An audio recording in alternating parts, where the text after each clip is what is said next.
Ladies and gentlemen, do not adjust your screens, your laptops, your phones, whatever. I am live on my channel. It's a rarity these days. So I'm quite, it feels like I'm quite new to this again, trying to work out what's what and what's not. But we'll get there eventually. And I have with me, of course, an absolute gang of... No, sorry, that was something else, wasn't it? It's the gang of, the terminology you used for something else. I have what we termed the Avengers, LFC Avengers, returning to a screen near you. And I thought we have a catch-up again with people that like talking about Liverpool. And I couldn't have thought of many more better people than Neil and Laurence, and Steve decided to join us as well. Guys, we done a show last year, and it went down a treat because everyone said it was good. And so I thought I'd do another one that's going to be good. But the funny part of it is I'm in a similar situation, and I want to get to your thoughts on it. So last season's show was titled Exciting But Uncertain Future Liverpool. Fast forward, and I'm going to come to Neil first. Fast forward 9 months, 12 months, a season. Neil, we've managed to win a league title in that season, but yet here we are facing a lot of uncertainties that I want to get your opinions on. Fast forward a season, how do you feel now going into this season? Exactly the same as last summer.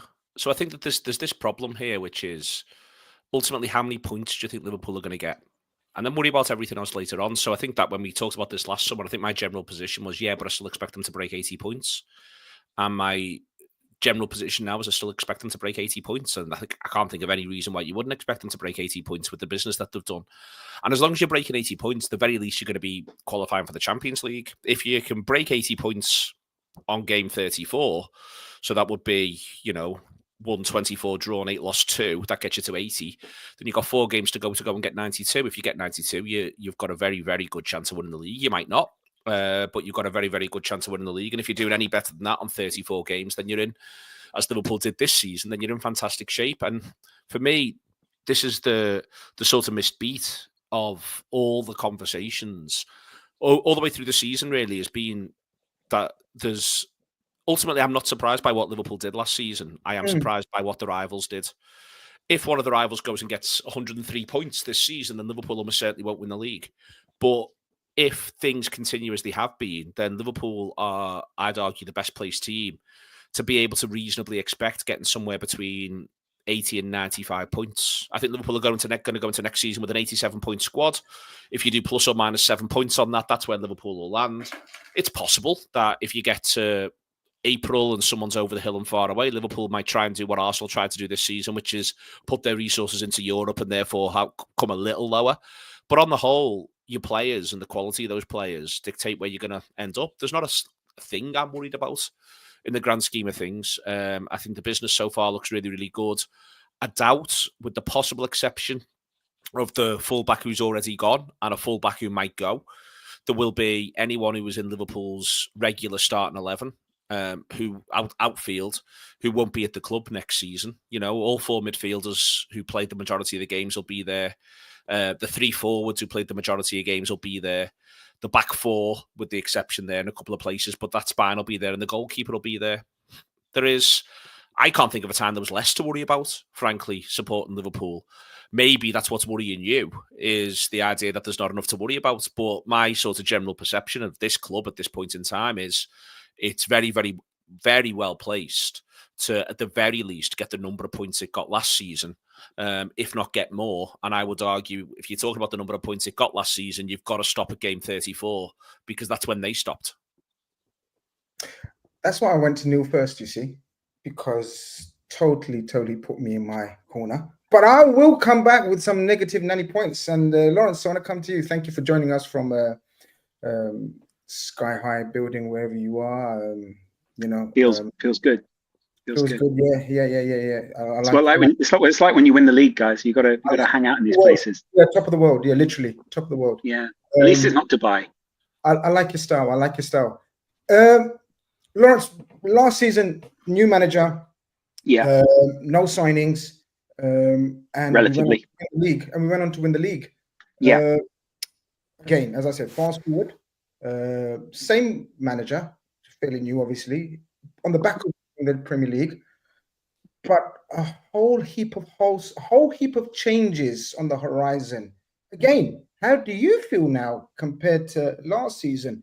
And are you as positive and as calm as Neil is, or supposedly is? Interior, exterior. I mean, I don't know. It might be different. How do you feel? I'll never be as reasoned as Neil Atkinson, and that's probably possible. A good thing. Yeah. It's impossible to be as reasoned, even after a few pints, right? But the thing that I think I'm trying to get my head around at the moment is last season the change felt uncertain, and we weren't sure what we were going into. And I think the change that we've got this season is there is obviously change always means there's something you're uncertain about.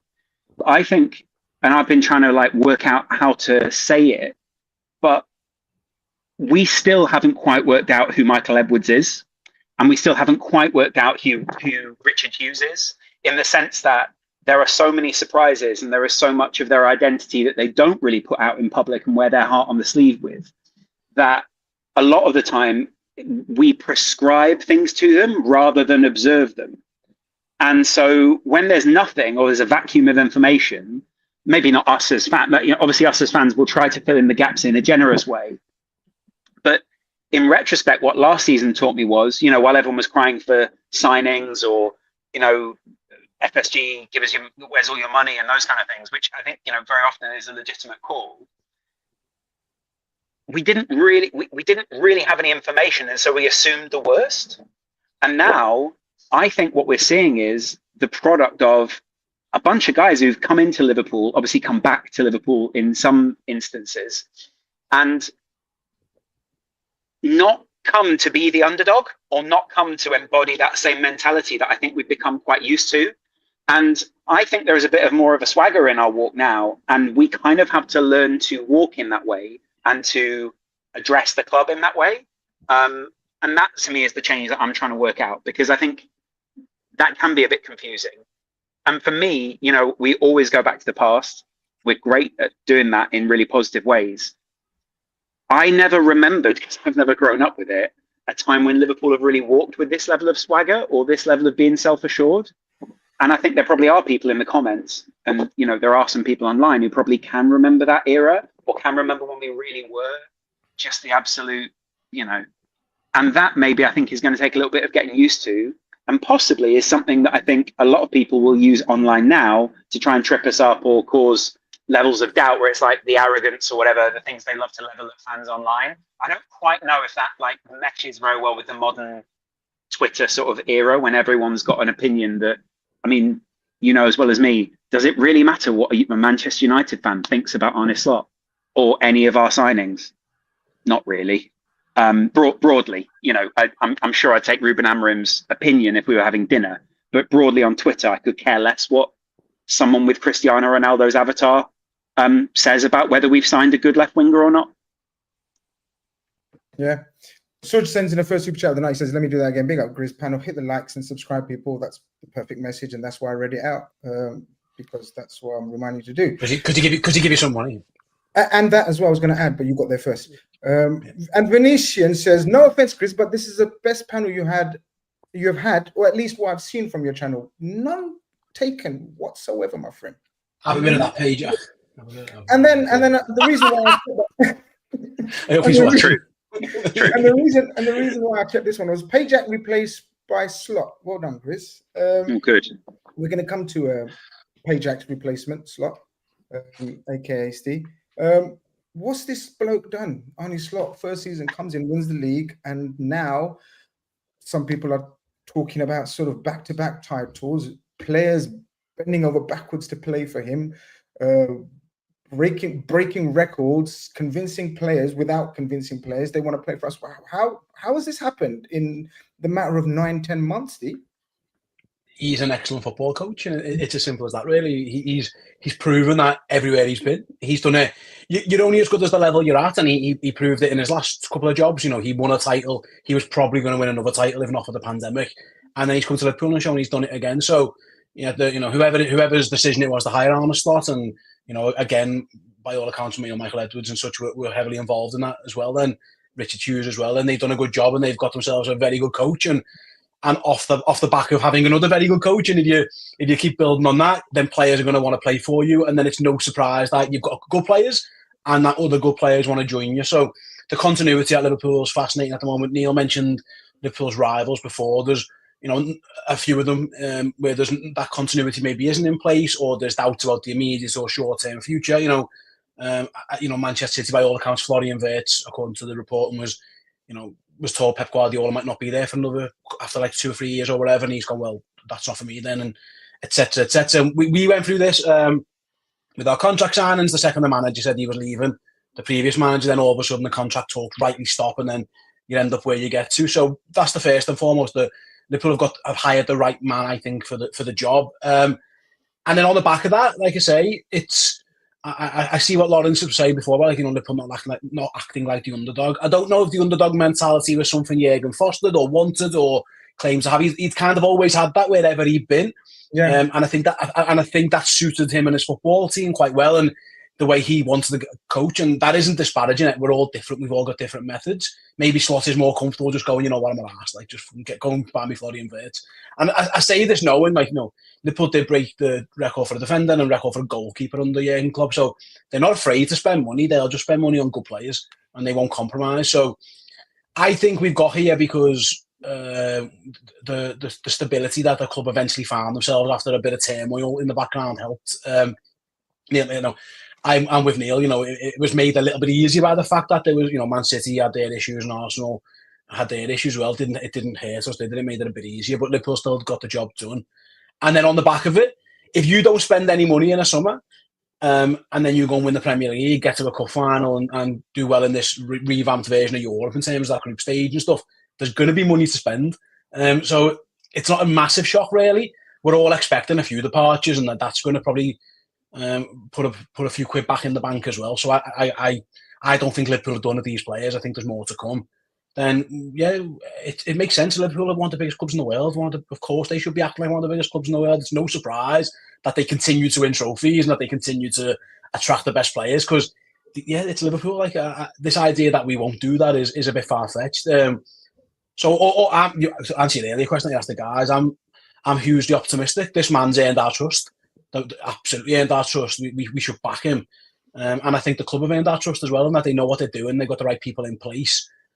The processes feel good. The outcomes are the outcomes, and we'll see how that goes. But if your foundations are solid and your processes are good, more often than not, that leads to success. Neil, we know the backstory of bringing back Edwards, Hughes, and the structure and everything else, and the people in charge. I think we all agree we missed it, and we may have, messed up a few issues behind the scenes as a result of not having that structure and the people in charge back. Did you expect these guys to come back and make the splash that they've made, especially on the back of a league title win? Was it very, very important? Was it imperative that we capitalize on winning the league and really going again? Because sometimes we have been, or the ownership or the model has been accused of not pressing home down the advantage. For example, when we won the Champions League, and everyone talks about sort of signing Adrian and Shaqiri, was it? Adrian and Harvey Elliott. It was the right thing to do as well. They won 26 of the next 27 games at the start of the season. But then what happened after that 2-3 years? We possibly could have had a bit more of a stronger squad, and as a result, we fell off. I think we had our probably strongest ever squad we've had in 21-22. So we were facing a juggernaut at the time, obviously at the peak of its powers. I think it's important. It's important to sort of point out Liverpool have picked the moments. I was to be critical of Liverpool's as, let's be clear, the people that we're praising right now were very much at the helm of the club in the summer of 2019, and they won 26 out of the first 27 games the following season to win Liverpool's first league title in 30 years. You cannot logically and plausibly criticise that transfer window. It would be a ridiculous thing to do. Lots of people are ridiculous and they go out of the way to prove it on a regular basis, but it would be a ridiculous thing to do. There is then, to sort of talk about the summer of 2020, that's the one where I would arguably be a little bit more critical, but then the flip side of that is there was a global pandemic with a huge amount of doubt surrounding a great many things. And that's the point where I would rather the hedge fund that owns Liverpool shows its propensity to take risks and took some smart ones in that period. And I'd be more critical of that window when there was perhaps an opportunity to do some really clever and canny business. You are a hedge fund than the one before, and certainly the one before that. But then there was much criticism when they only signed one player in the summer of 2021. And as I say, I think they ended up with the strongest squad they've ever had, 21-22, which feels like an odd thing to say. And it was only through genuine misfortune they failed to do a quadruple, even in that campaign. My point here is, though, is that if there's no sort of the relitigating of the past, I think is broadly speaking a little bit unnecessary, other than, and I think it's an important one, Lawrence's wider point around whether or not Liverpool are the insurgency or the underdog. The previous manager, when he picks Liverpool up, they are the insurgency. And if you look at what it is they're being insurgent against, it is a financially doped model that has completely skewed the world of football and is criticised in every major league and by every major club. And Liverpool, A, beat them on occasion, and B, pushed them really, really close. That model has, I don't want to say it's disintegrated because it hasn't, but it's clearly weakened. And that initial injection that they were still building off the back of quite consistently through in that period, they haven't renovated in anywhere near the sort of the way you may have expected, not least, I think, because of the general public relations issue that they're in around the number of charges. And also just some no, I don't want to say bad decision making, because, for instance, signing Jack Grealish is the summer before they go on and do a treble of the league, the FA Cup and the Champions League. So to say it was a bad move, I think is, these things are more complicated than that. But what I would say is I don't think that they've done good long-term planning across the last few seasons. So Liverpool now found themselves in a situation where, well, one of the reasons they don't need to be the underdogs, I think the shift of manager helps, because they brought someone in who was really clear-eyed, both clear-eyed about the quality of the squad he had and clear-eyed about the opponents, and can now also be just clear-eyed about the reality that's in front of him, which is Liverpool won the league title pretty comfortably, and everyone else has work to do. And Liverpool also have work to do, but from a position of strength. And Liverpool, and as I said before, the most important thing is that the lads who played the vast majority of the time on the pitch, with the exception of the right back, I hope Robertson stays in part for this reason. All the lads who played the majority of the time on the pitch when Liverpool won the league title should still be here next season, whilst Liverpool can still therefore move on 5, 6, 7 players and raise a great deal of money to go back into the transfer market after these first 3 moves and add another base to the squad to be able to compete on 2 fronts. The 2 fronts that matter the most. So, I think in all of this, it is important to walk the walk, and the walk is there for us right now. And also, if you're going to go and break a British transfer record for a player, which we pretty much have done, then that also says that you're serious about it. But none of that equals winning, because everyone in the summer of 2019, to use that historical example, would have said, well, there's no way Liverpool can even expect to win a title if they're not going to go to the transfer market and strengthen. Punditry in this country last summer said the same thing when Liverpool only bought Federico Chiesa. And after both of those instances, Liverpool go and win a league. So the business that matters is done on the pitch. But my thing is the solid base is there for the business to be done on the pitch. And that's what's remarkably exciting. And, this is for me. But this is the angle. So, for example, like you've just reminded us, the 2 times that we've done the bare minimum in the window, we've gone on to win. But that's also because we've done stuff before that point. And I also take the point, for instance, we're very right, and I would very much praise Hughes and Edwards for a lot of what they've done. But it's worth saying that some combination of Jurgen Klopp and Jörg Schmadtke on a beach in Ibiza just bought Liverpool's league winning midfield. It's so much of football, if we're not careful, we end up forgetting the footballers. Yeah. And Liverpool have got really, really good ones. You look at that midfield 3 that ends up sort of driving us home last season, plus Curtis Jones. Jones is a product of years of coaching from Jurgen Klopp to become the footballer that he is. And the other 3 signings of which were predominantly brought by Klopp. But we can talk about that. But yeah, Curtis Jones, Alexis McAllister, Dominic Szoboszlai, and Ryan Gravenberch still have to go and do the business. Ryan Gravenberch has to take the pressure that Arne Slot puts on him at the start of last season. All the great coaching that Arne Slot undoubtedly does, but it's still Ryan Gravenberch who's got to have the character to put his shoulders out and put his chest out and go and play holding midfield for a team that's going to go and win the league with 4 games to go. You know, it's Ryan Gravenberch who goes to do that. And the footballers they were forgot last summer. This is my point. Liverpool the previous season had an injury crisis, got 82 points, was still in the league hunt in mid-April. Got to the quarterfinals of 2 cup competitions and won another one with effectively children. And they did all of that. But Jurgen Klopp was obviously integral to that. But it's the players who have to go and do it. Let's remember the players.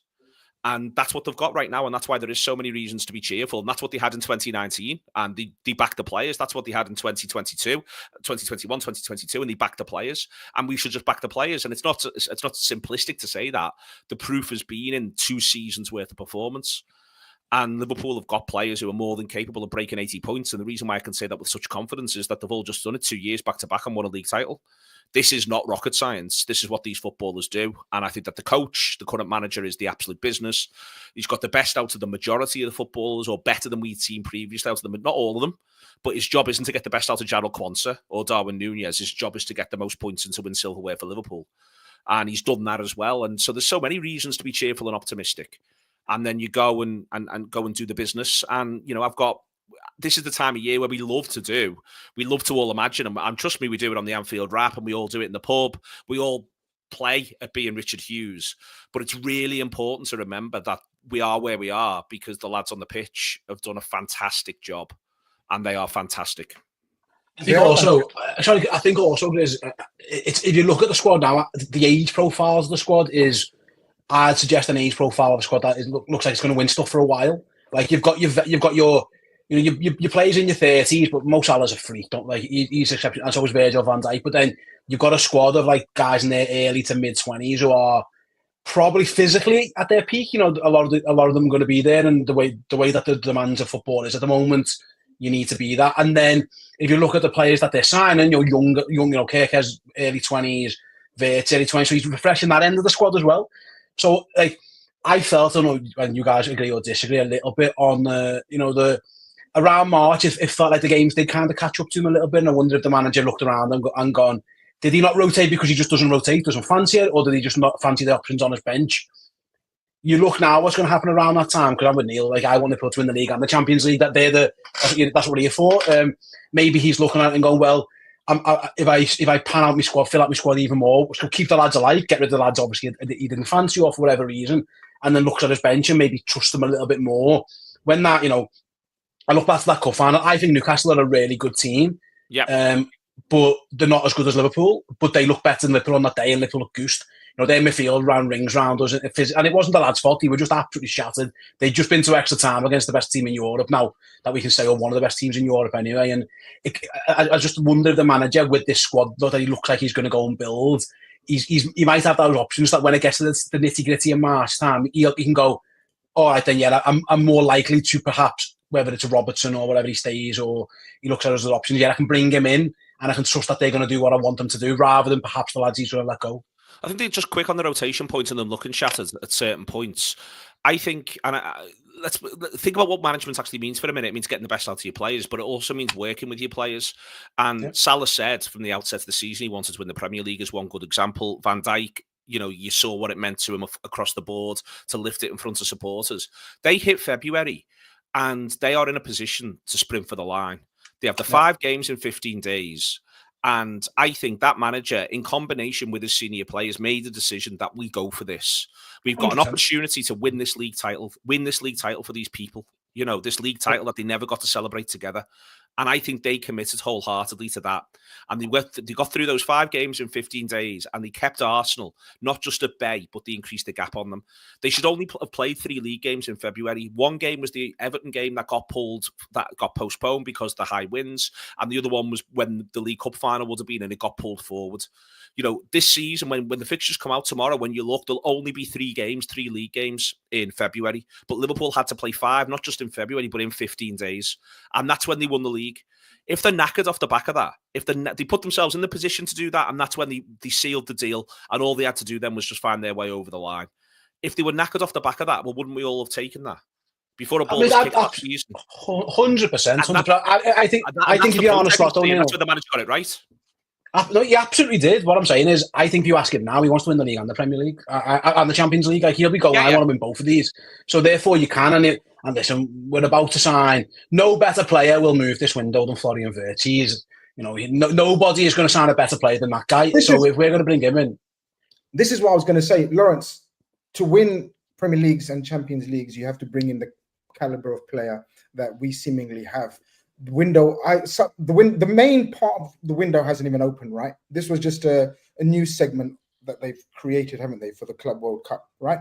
Yet we've managed to capitalize and bring in 3 of the brightest, youngest, quickest, paciest, skillfulest in European football right now. So we had to very quickly move to recreate the inventiveness of Trent, and we done that with Frimpong. Robertson will come on to in a little while, but we bring in Kerkez, who's possibly best left back of last season in the Premier League, and most recently, or not even actually officially announced, but we bring in probably one of the top 2 or 3 most sought after footballers on the planet. Yeah, I mean, how good does that feel? For me personally, or just as like a general collective feeling, because it's pretty satisfying when generally on YouTube you're wrong about most things, and then you go, I think we'll get Florian Wirtz, and everyone goes, nah. But I think the really cool thing about and this is what I'm saying about knowing nothing. All right, and I think Michael Edwards isn't a particularly well quoted guy. I don't think he has bad quotes. I mean, more like no one really knows him. He's got a pretty he's got like a pretty unknowable demeanor, I would describe it as, at least publicly, and it doesn't really ever, it obviously meshes with the kind of geeky but competent person. And then I think what I found out about Liverpool, or what I've kind of we've come to realize is, first of all, it's not that, I think the general stereotype of Liverpool was there's a bunch of guys with laptops, and then there's a bunch of guys who understand emotions, and they meet in a room, and then they kind of go, yeah, we want that one because he's emotionally intelligent. He believes in a god, which seemed to be one of the prerequisites for joining this Liverpool team. And then he's also really good at this one specific thing because of that one scene in Moneyball that we've all watched.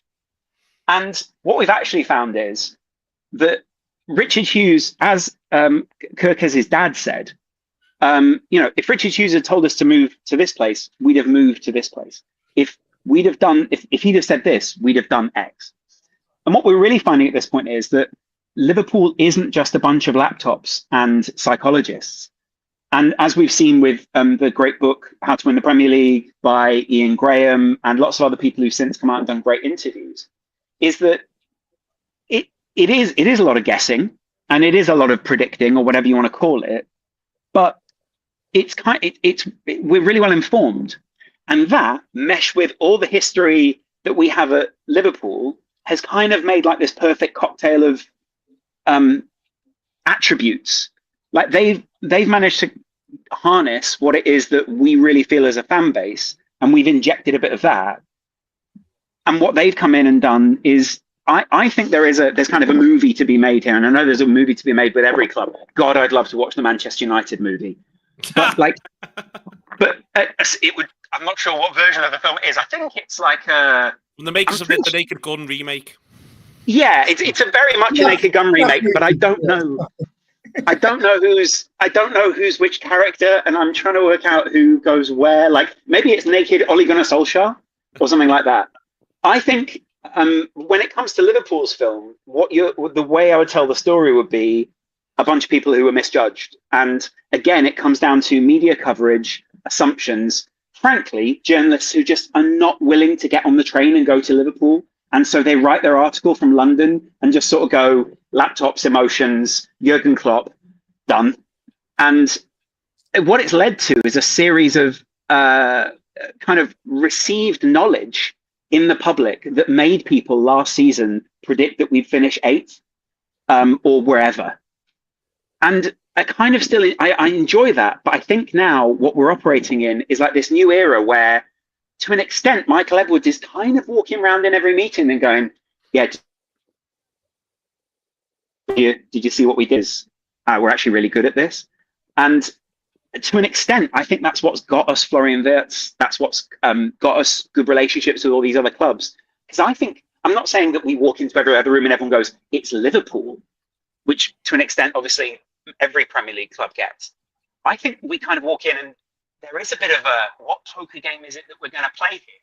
You know, and I think there's like I quite enjoy this as a reputation now, because it means that, well, look at the team we've got. We've strengthened in the 2 places that arguably lost us that Champions League last season, which is the 2 fullback areas, and then not having enough pace in wide areas to take the pressure off Mo Salah, frankly, because I was in Paris watching that game and thinking, there's a reason they're pinning us back, and it seems fairly obvious. And those, you know, I don't know about you guys, but, you know, I think Slot was disappointed after that game, not because the players didn't play well, both those games, but because ultimately they did try their hardest and we just didn't have what we needed in, I think, the 2 fullback areas, frankly, in terms of mobility. I agree with you. Mobility, pace, and dynamism. Sure. I think needed a bit of injection. This team needed an injection of those attributes, and I think we're well on the way to improving all those factors. But just from the Wirtz, and it's only fair we give a couple of minutes to the most record break or the most expensive player, probably, if we end up winning everything that we're projected to win. Florian Wirtz, Steve, a lot of arguments, a lot of debates, a lot of chitter-chatter about where he's going to play. Obviously, we know, or I think people that watch Liverpool know, predominantly played as a left-sided 10/8 off the left, tucking in, very much like Phil Coutinho used to play on the whole for us as well. But we don't play like that anymore, or do we? Or is this the beauty of Slot, that nobody knows how he's looking to set up this season? Because last season was Jurgen Klopp's team, players, etc. We know their profiles. The players that we're bringing in now, we obviously know their profiles from their previous clubs, but we don't know what Slot's plans are for these said players, right? Because you can ask me. I mean, I don't have the answer. It is the honest truth. What I would say is that, by all accounts, Florian Wirtz had loads of options, and Arne Slot spoke to him and showed him what the plan was, and Florian Wirtz liked the plan. So whatever the plan is, I'm going to assume it's a good one, because the fella's about to be £150 million player, and he's decided to choose us over like every German player seems to end up at Bayern Munich at some point or another, the good ones, and he's turned that down. He's turned down Pep Guardiola and Manchester City, so he clearly buys into what Arne Slot is saying. I've heard people say false nine, play him on the left, play him in midfield. I don't know. He'll be in the team, and he's clearly on board with whatever the plan is going to be. And his family are very involved by all accounts in his career, and they've enjoyed the process. They've enjoyed talking to Liverpool as well. It seems all our signings are very involved with their families, and the families are involved with us. And I think Papa, the deals, and it's amazing the rapport we've got with players' families, etc. It's amazing. It's good, yeah. Papa Kerkez might need to calm it down a little bit. It's one he's done well. Better, yeah. I mean, honestly, waiting 4 years time, he's about to join Real Madrid, and he's doing interviews and signing shirts. We'll all hate him then. But back to Wirtz, for me, I don't see the point of. He's obviously going to be a major focal point of the team. He has to be. You don't spend 115 million quid on somebody for him to be a bit part player. He's going to have a vital role in the team, and he is as good as advertised. Like I am usually, I don't know the word is, reserved in terms of signings, because we don't really know. You never know really. But what I can say is that again, I go back to what I said before. There won't be a better player on the market this year. I looked at if anyone cares about the Ballon d'Or stuff, and I don't really, but I think he was 12th in that last year, and no one above him is going to be on the move this year. He's one of those universal players where the stats nerds love him and the people who just watch footy and don't look at the stats love him, and he's kind of in the middle. Everybody loves a bit of Florian Wirtz. He's going to be very exciting, and I do put a bit of credence, for lack of a better phrase, in the fact that he did go and speak to Arne Slot, had that meeting or whatever, and Slot told him what the plan was going to be. Because he would have easily walked to Bayern Munich and just slotted into their number 10 role. Him and Musiala would have just ran the Bundesliga for next year. He's obviously been told something about the plan that he really thinks, you know what, that's a bit of me. Wow. Whatever it's going to be. And yeah, that can only bode well. My guess is, yeah, he probably plays somewhere in a one of those McAllister, Szoboszlai, Jones roles, but I don't really know. And I'm excited to see it, whatever the manager does. We don't know yet. Did Arne Slot play how he played last year because that he looked at his players and went, that's the best way to win the league with this lot? Or is that the way he wants to play? That's an impossible question. Only he knows the answer, and we'll find out in the course of time. But I was in America watching them last pre-season, and O'Neill was as well, and it didn't look that similar to what we saw against Ipswich on the first day. There was a lot of differences in it at times. We were in that stadium watching them play against, I think it was Arsenal, and just with Diogo Jota up front. But the week before they had no strikers, and Harvey Elliott was playing every single game and looking like the best player. And I know we had interviews with him. We all spoke to him thinking this is going to be the Harvey Elliott year, and then he didn't kick a ball, and he might be leaving the club. So to try and second guess this guy, I think would be foolish. All I'd say is we are getting an absolute superstar footballer, like the elite level footballer, and it is massively exciting. So that we all pay a lot of money to watch this football club, and we do it for numerous reasons. One of them is to watch the best players and watch them win things and watch good footy players, and he is certainly one of those. He's an absolute superstar. Neil, Steve says it's a foolish question, so I'm going to ask you the foolish question. Like Wirtz, there must be a plan. There is a plan because he's seen the plan. Wirtz has seen the plan. Slot knows the plan, but it's good that nobody else knows the plan. It's including opposition. We have quite a variety of 8s, 10s now, and I include Szoboszlai, wherever you want to put him in that false 9. Predominantly played as a 10 for us, but we have got different strokes for different folks now, haven't we? And this is the best way. And we don't know. We literally don't know what Slot has in store for this season, because this is the part 1 of the Slot story, isn't it, in terms of formation, players, and his footballing philosophy? Because many a pundit, many a player, everyone else was talking about, that's Klopp's team, that's Klopp's team. I think there will be, obviously, naturally, a print of Slot's philosophy. Now, what is your guess at how he sees Wirtz and that Szoboszlai essentially situation? I think that Wirtz will be Liverpool's creative fulcrum through the middle of the pitch. And sometimes he might be the furthest forward player in the centre of the pitch, and sometimes there may be a player in front of him in the centre of the pitch, and occasionally there might be a player next to him in the centre of the pitch. But I think that ultimately it's about the centre of the pitch. If you want to wonder what Slot could say that Bayern Munich couldn't say because of Musiala, it's that you're going to play through the middle for us. We're not going to ask you to do stuff coming in from the left. If you drift out to the left, that'll be something that we want to cater for and work with. I suspect we'll see a fair bit of that. But your role for us is through the middle of the pitch, and that's what you're going to be. So I think within that context, I wouldn't worry too much about precisely at this point. Sort of what there'll be 2 players behind him at all times, maybe occasionally 3, but I think predominantly it'll be 2 players behind him, and then from that he'll have the pace and creativity from wide areas of the fullbacks, and I hope to include Robertson in that, and of the wide forwards. And then I think it becomes then about sort of a partnership or partnerships with whoever it is who will be tending to be Liverpool's furthest forward central attacker when it is in Florian Wirtz. I think that is what I'm expecting. As I say, there'll be games where they'll do what they did when they went away to Manchester City, when they went away to Villa, which is some of what we saw. Which is some of what we saw when we were actually in the US. Steve, it's worth pointing that out. There was a fair bit of that then when he didn't have a forward. He chose to do that for those games. I think it's interesting he didn't choose to do it for Paris Saint-Germain.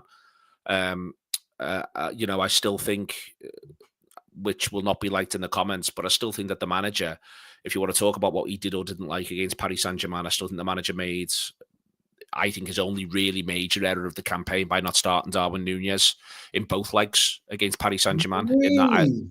I think they'd have hated the pace of him running in behind, and if Liverpool were looking for an outball, the best way to make a team drop deeper is to be able to basically go long and send it into space. And it was clear when he was on the pitch, Marquinhos wanted absolutely no part of Darwin Núñez, wanted nothing to do with him. And I think in hindsight, I do think that Núñez should have started both of those games. And also, the good thing about starting Núñez is you can substitute him. That has a lot to recommend it. And then you can bring another player on and go from there. But I mean, it's sort of by the by now in one way. But I think the idea of Liverpool wanting to have more pace in a couple of areas, I think, is what's going to underpin a lot of the plan and the flexibility. And I the last part of this is the key thing is, there's a lot of people in the comments talking about number nines, and I think if Liverpool can do the best one, they'll do one. In Isak, I think if they can get Isak, they will. I think a lot of that depends on Newcastle. I think Newcastle will be lunatics to sell him this summer. They should almost certainly sell him next summer, because the most important thing for Newcastle to do is to get back-to-back Champions League qualification. The last team to do that, back-to-back Champions League qualification, that wasn't Liverpool, Man City or Arsenal, is Chelsea in 2022. So the next team to do that in 2026, if Newcastle pull it off, it helps them pull the drawbridge up, whatever we think of Newcastle's ownership, and I despise it, but that's what they should be looking to do. So I think it's mad if they let Isak go, but maybe they will. But as I say, I think it will be a really, really odd decision at this point when they look poised to be able to challenge to get back-to-back Champions League qualification, to do something like that. And if Liverpool can't get the best centre-forwards, then I think what they should be doing is getting the best...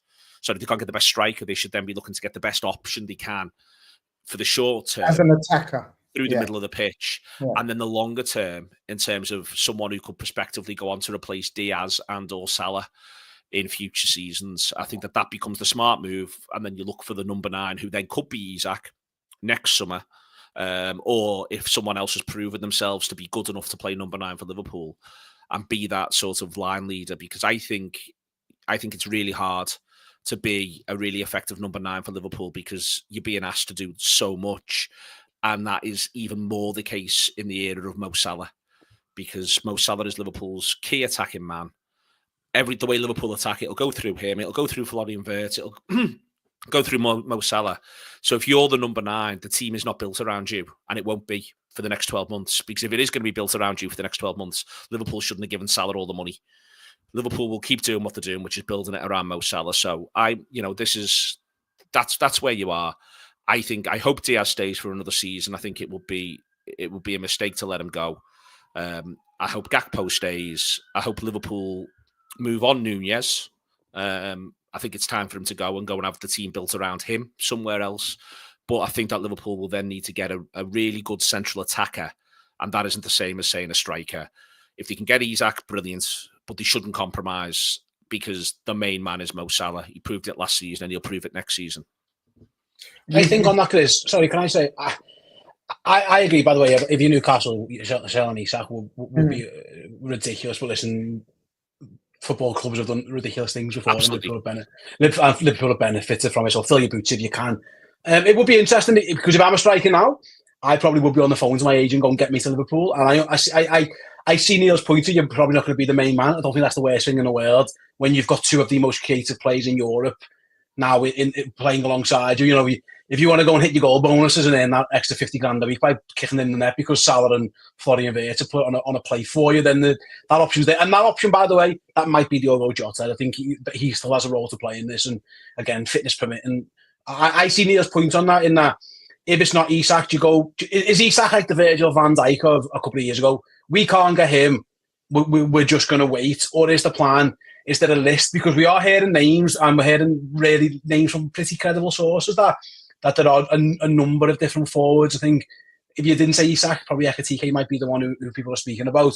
So I would be interested that Liverpool just like looking for a centre forward, or are they looking for Alexander Isak? Because before they signed Florian Wirtz, I never really expected us to sign anyone in that position.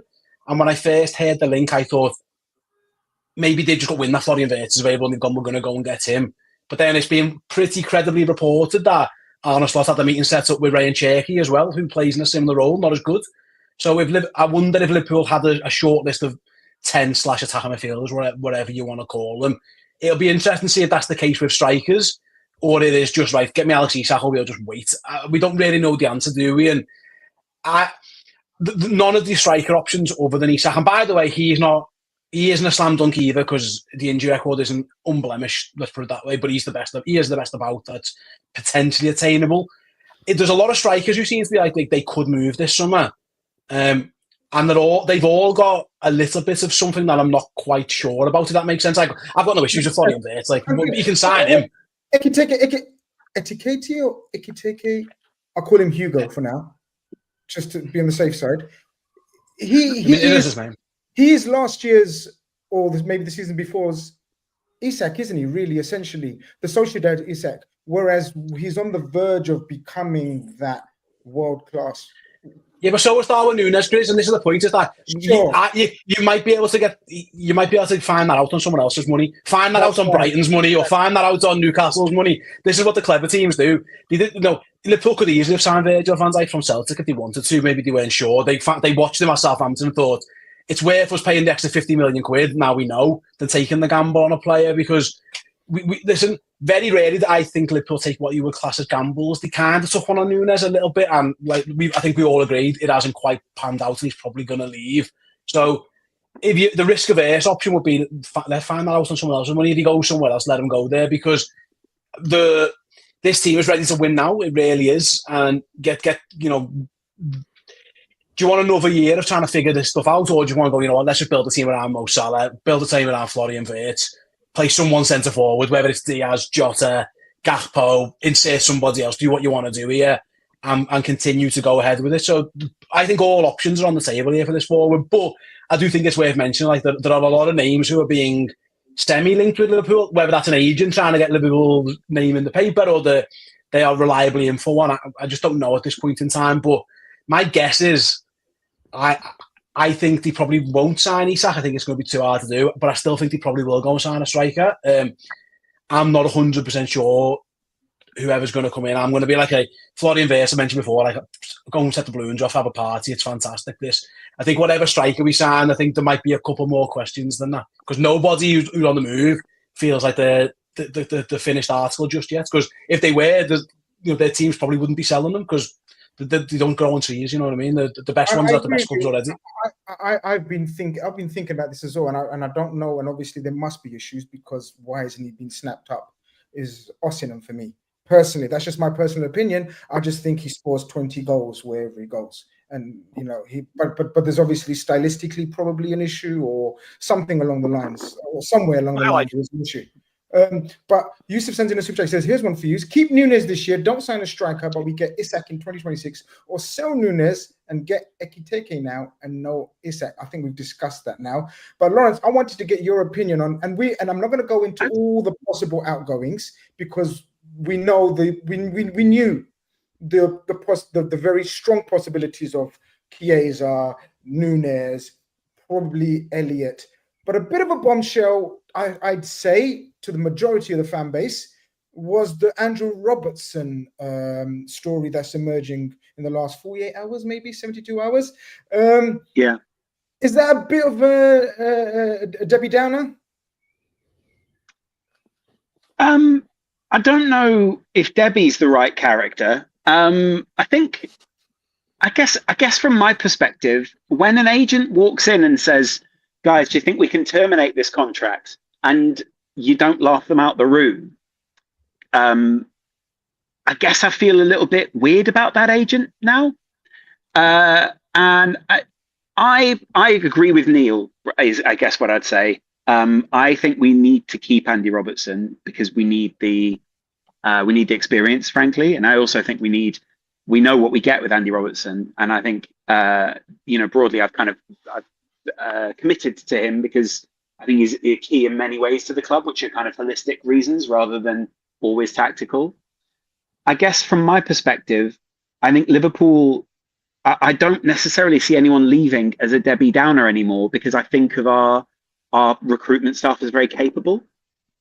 And so I don't ever really worry when someone wants to go or wants to do something somewhere else, because I think, what was the point in getting Arne Slot? Like, it's very easy for us to attach to one narrative every transfer window, because everyone looks at the trend and they go, Liverpool have nailed every transfer and everything now must go well in order for the season to go well. I guess from my perspective, I think of like the people at the top, and I think, well, if this guy wants to go now, there's probably a likelihood that they knew that could happen anyway. Maybe they've been blindsided, but who knows? I guess it's the one that presents the biggest problem for us if Kerkez gets injured.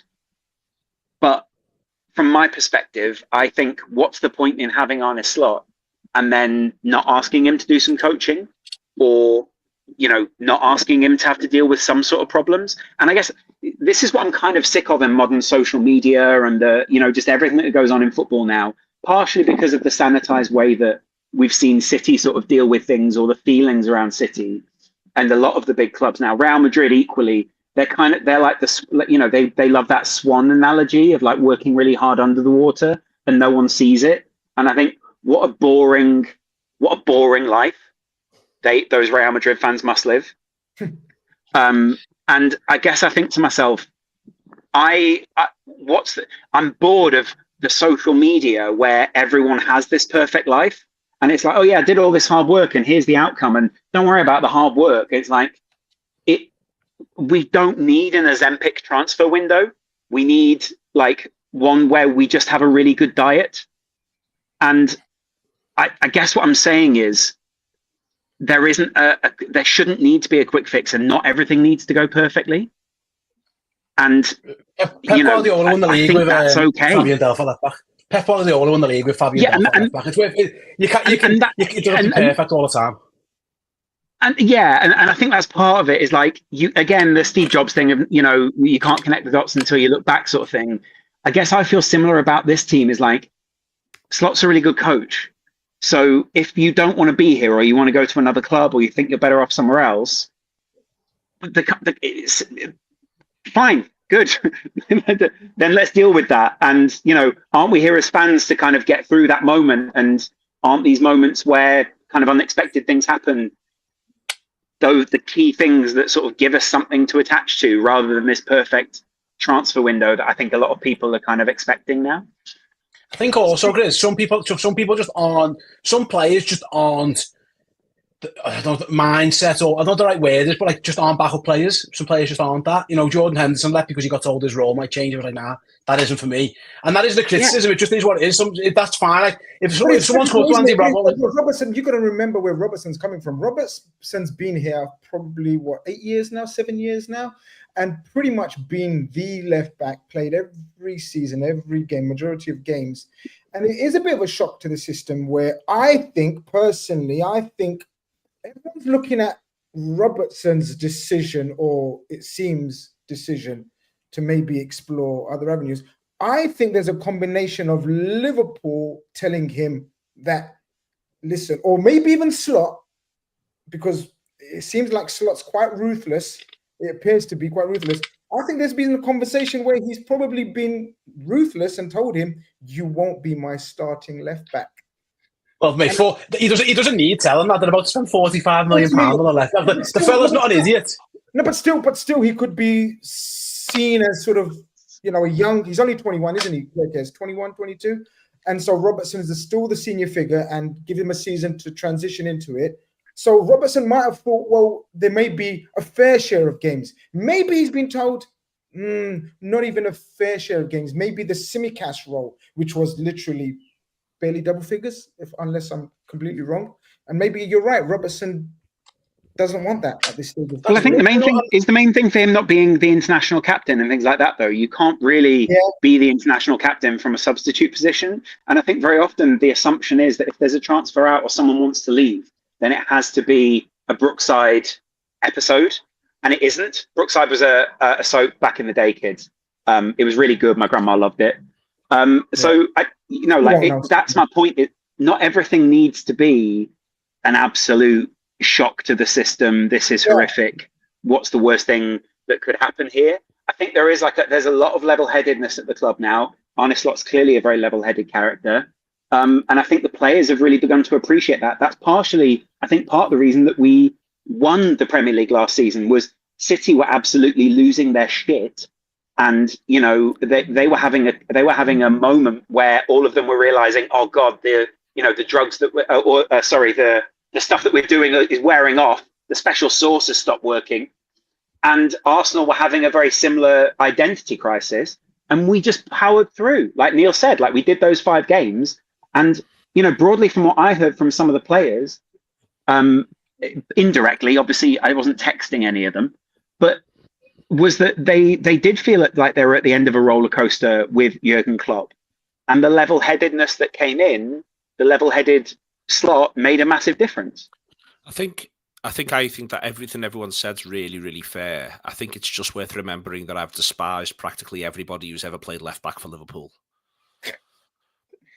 So removing my security blanket on the left back question. Aurelio, not Aurelio. Yeah, but he was constantly injured, unfortunately, which meant that you had to deal with John Arne. Don't hate Aurelio. I don't hate Aurelio. I don't hate Aurelio, but you've clung on to the only raft that was available there, Grizz, in terms of Liverpool left backs. So I'll take some convincing on any new left back. And I'm of the view. I think Emiliano Insua. Did very, very little for Liverpool. Very little for Liverpool. You end up in a situation where it's I feel as though Kerkez is coming in because he's quick, slightly overrated. Yeah. I think he's coming in slightly overrated at this point. I think he's still got a bit of development to do. He's still a youngish player, and I want him to develop. And that I want him to develop into absolutely nailed on Liverpool's first choice left back. But I think he will. And by the way, I think he would start the season at left back. But the idea of knowing that when the games are coming thick and fast, and you've got 3 difficult games in a week, you have at the very least Robertson from the bench, or you have Robertson from the start in one of the 3 games, given everything he knows, I think is valuable for Liverpool. And he has a contract for another 12 months. So certainly the idea of cancelling contract or taking low fees, I'm not at all into that. You want him. I want at least 8 figures for it. We're not in this to do anybody any favours in no way, shape or form. And, I don't think Liverpool should be moving forward with Tsimikas either. Because I think if the idea is that you want pace in the full-back areas, Robertson is still significantly quicker than Tsimikas. Significantly quicker. Tsimikas' biggest issue is just simply turn of pace. It always has been since he turned up.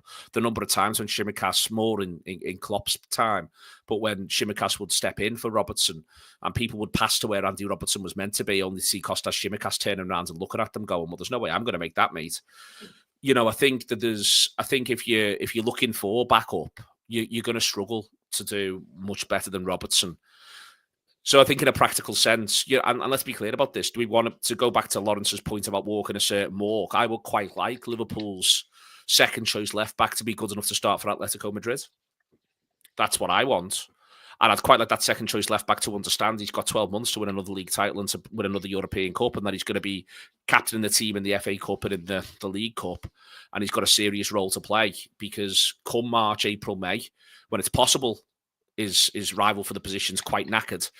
Being able to turn around to someone and say, this is your time, you're going to help us sail this ship home, would be absolutely fantastic. Now, it might be that he doesn't want that, and if he doesn't want that, then that's fine.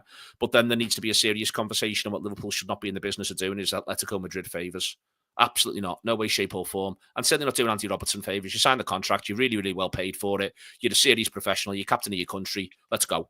This is it. This is what you're about, and this is the way it is. So yeah, I was going to ask you that, guys, because we're showing ruthlessness, and we're talking about sort of being ruthless in terms of replacing players, bringing in players. Sorry, Chris, I'm going to have to step in as a point of order. D. Herrley has said in the comments, and I've put up with some comments, but we're not accepting Neil does say stupid things sometimes. That's true. Risa was great. That left foot. D. There is no argument that Risa could kick the ball really hard. Yeah. There is an endless amount of argument about almost everything else he ended up doing on a football pitch in the fullness of time playing for Liverpool.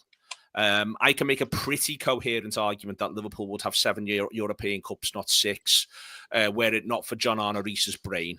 Oh, yeah, no, absolutely, I agree. But I was going to say, go on. I was going to say, first of all, I don't hate all this. I'm a big Jimmy Traore fan. He's very generous. I spent a day with him in Copenhagen. And I never had to put my hand in my wallet once. He's a footballer, like spending his money. I'm with Neil because Liverpool have done both of these things in the not so recent past. They have done people a favour, and this is the same fella, by the way. They didn't do Kevin Kelleher a favour last year. He wanted to go, and Liverpool were like, no, not a chance. You're staying. This is what I was going to say, Steve. Have your contract. I was going to say, can we be ruthless and say no? Yeah, of course they can. But then also this year they took 12 million quid for him when he's worth more than it, so they probably done him a favour there to get him to Brentford. Yeah. They did Jordan Henderson a favour by letting him go. So there's pros and cons for me. If I'm Liverpool, I would go and have a conversation with him today and go, you are not going anywhere. Like, you're not. You're very well paid. You're a senior member of this squad, and more importantly, the lad we're signing to come in and effectively replace you is 21 years old and is. He's got a bit of Abby Marino about him as well as sort of being a young. No, it's just like it's more the reason like you're bringing this guy in is he is meant to be the next Andy Robertson. We'll learn off the current Andy Robertson how to be the next Andy Robertson. That's absolutely fine. So I personally would be that, but there's a human side to this as well. Where if he goes and knocks on somebody's door and says, "I want to leave, let me go, please," do you say "fuck off, Andy," or do you say, "You've been here since 17, mate, okay, we'll do you a favour"? I'm with Neil. I don't believe that you should act like that at all times, but I wouldn't be surprised if what they do is that. But this nonsense of like €5 million can get in the bin. That just is, that can't happen. Like I'm with Neil. You want Liverpool eventually got like double digits for Jordan Henderson. Again, there was talk that the Saudis wanted to get him for next to nothing, almost give them some money to take it off your hands, like to get rid of an old sofa. And in the end, they ended up paying Liverpool a decent enough fee. So that would probably have to change on it. They've shown both ways. This regime literally said to Queen Kelly, "You're going nowhere." And it was a good job they did, because you have to play 10 Premier League games when Liverpool won the league. So for me, I would be saying not a chance, unless there is some worldly left back. You've got an eye on 2. And I would be shocked if Liverpool signed 2 left backs in the same. It's been done. They signed 2 goalkeepers on the same day. So everything's on the table here. But for me, I'm not letting them go. I'm telling them, tough mate, you have to stay. And if you want to kick up out the place, he doesn't come across from what you hear as the type of fellow who's going to do that. So I will be keeping him. But if I had to guess which way I'm leaning now, I think he's probably going to be sold. Guys, it's time to end the show. I mean, it's been fantastic. Time has flown. Laurence is about to start his bungee jump. We must let him go. I thought you were going to do some parkour or something. Then I was like, what's he up to? What did you call me? Oh, right. Sorry, yeah. But it's been fantastic. I wanted to be a negative nanny, but none of you lot allowed that. The Robertson scenario, we've even covered that, and I've really enjoyed the chat. Thank you very much for your precious time, Steve, Neil, and Laurence. Of course, we must do this again. I thank you all, and I thank the community. 900 of you still in here listening to Neil talk more. Or what was the comment? Neil talks something sometimes. Still listening to us though. 900 of you. So someone must be talking somewhere along the line. But love the support. Love the comments. You've enlightened us, and hopefully these guys have enlightened you. I haven't even got an outro for this anymore, so I'm just going to press end stream and it's going to end. But Laurence, Neil, Steve, thank you very much. Guys, if you don't know and if you don't follow their platforms, then what's the purpose of your footballing life? Yeah, you should all know them. Yeah, exactly. Nobody knows you. With all due respect, nobody knows you who doesn't know fucking us. Like, get over yourself, Chris. This is my point. Are we not? But some of them are saying, like, no offense, this is your best panel. Like, what the fuck? Obviously. Like, no offense. Like, bring it on. Bring it on. Offense. Anyway, before they carry on, bye.